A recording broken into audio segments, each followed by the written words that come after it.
How Crunch Went Visiting. One wonderful warm evening, Anna and her parents were getting ready to visit someone. Anna was trying on a frilly dress. Mom was putting on high heels, and Dad, in a formal white shirt and freshly pressed trousers, had already managed to doze off in the hallway chair. "I guess they forgot to invite me to go along again?"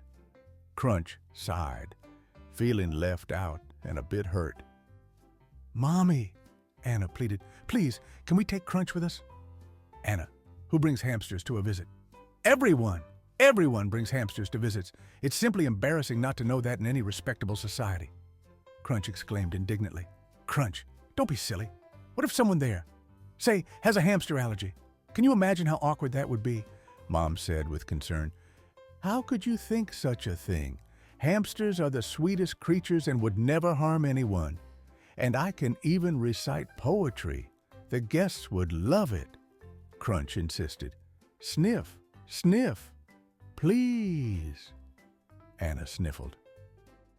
Crunch had already started to demonstrate his poetic talents, for never was a story of more profound dread than a lonely hamster in a toilet, full of dread. Mom realized that Crunch and Anna wouldn't give up so easily and turned to Dad for support. "Well, say something." Dad was so startled he woke up. "Ahem. What?" "I agree." "Hooray!" Dad agreed. "Crunch is coming with us." "But, oh no," sighed Mom. At first, Crunch really enjoyed the visit. There was music playing and everyone was laughing and chatting a lot. But then it turned out that the hosts had a very unpleasant parrot. Not only did he say all kinds of silly things, it's even embarrassing for him, honestly, thought Crunch. But this rascal also started pecking at Crunch's whiskers. "Sir, have you ever heard of personal space?" But the rude, silly parrot wouldn't leave poor Crunch alone for a second. Crunch had to seek refuge in Mom's shoes, which of course had already rubbed her feet and were quietly standing in the corner of the hallway. Mom was right. I should have listened to Mom. Ugh, how long do I have to stay here? Out of frustration and boredom, Crunch didn't even realize he started chewing on the shoe strap. The annoying parrot finally got tired of looking for Crunch and flew off to watch TV.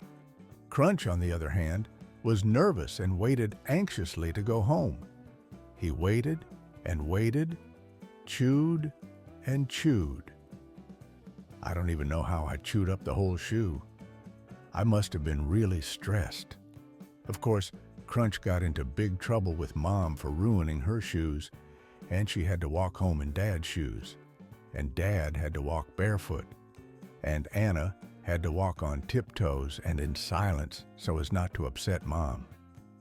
It's a good thing our Mom is kind.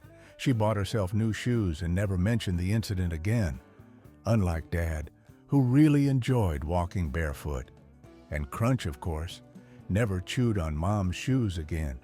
He even wrote a poem about it. Yes, I chewed up the shoes, it's true. But I've learned my lesson, and now I'm through. I have matured in spirit. That's my new start. No more mischief. I'll play it smart.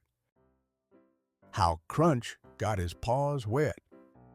One day, Hamster Crunch got his paws wet. "How did that happen?" asked Anna, rubbing Crunch's cold paws with a fluffy towel. "It happened by accident. I slipped on a banana peel, plopped onto a pencil, rode it all the way to the edge of the table, and was hanging over the abyss, almost perishing. But I'm agile, so I managed to swing and jump onto a chair where your dress was lying. I grabbed onto it with all my paws and almost kept my balance, but the dress treacherously slid onto the floor along with me, and any other hamster in my place would have broken all their paws, but not Crunch. I didn't panic, did a double somersault, and gracefully landed on the carpet." "Was the carpet wet?" "Why wet? It was perfectly dry. Why do you ask?" "You said you got your paws wet, but there's nothing about that in your story." "Oh, I got my paws wet in the bathroom." Then why did you tell me about the banana peel and somersault? Because that story is more interesting. Crunch didn't like boring stories. Who does? A story filled with danger, adventure, courage, and a handsome hero is much better. A story about a hero having his paws rubbed with a fluffy towel just didn't seem very heroic. Crunch, you can't wet your paws and not dry them. You might get sick, Anna warned. Heroes don't get sick. Being sick is for weaklings, Crunch proudly replied as he jumped down from Anna's hands onto the floor with dry paws. Crunch decided to prove to Anna that he, like a true hero, could wet his paws as much as he wanted, and nothing would happen to him. But it had to be done heroically, like in the movies. Otherwise, the story would be boring. Crunch went to the kitchen and saw lemonade in a pitcher on the table. For a moment, he admired how the ice cubes tickled the lemon slices. How beautiful, he marveled. And then, just like in the movies, a bee zoomed into the pitcher at breakneck speed. And how it started, poor thing, to bump against the walls of the pitcher. "She can't get out! Dear lady, your hero is already rushing to help!" Crunch exclaimed. And Crunch ran with all his might to save the troubled bee. He jumped onto a shelf, then onto a higher shelf, then onto a chair, and then climbed up onto the table via the tablecloth. He was ready to bravely leap into the icy depths and save the beautiful striped princess. But the pitcher turned out to be impossibly slippery. He had to build stairs to reach this impregnable fortress. He pushed the sugar bowl up to the pitcher, stacked an apple on top, then a tea box and 2 more candies, and finally, he was ready to extend a helping paw to the bee, holding on with just one very strong paw. "Beautiful lady, hold on. Your savior is close. Hang on, quickly," he urged. However, the beautiful lady seemed completely lost and didn't even seem to hear Crunch. "Come on, grab my paw. I'll save you," Crunch shouted, pushing his paw even deeper into the pitcher, leaning down further. And then the bee, instead of accepting the heroic help, flew up to his saving paw and shamelessly stung him. "Ouch!"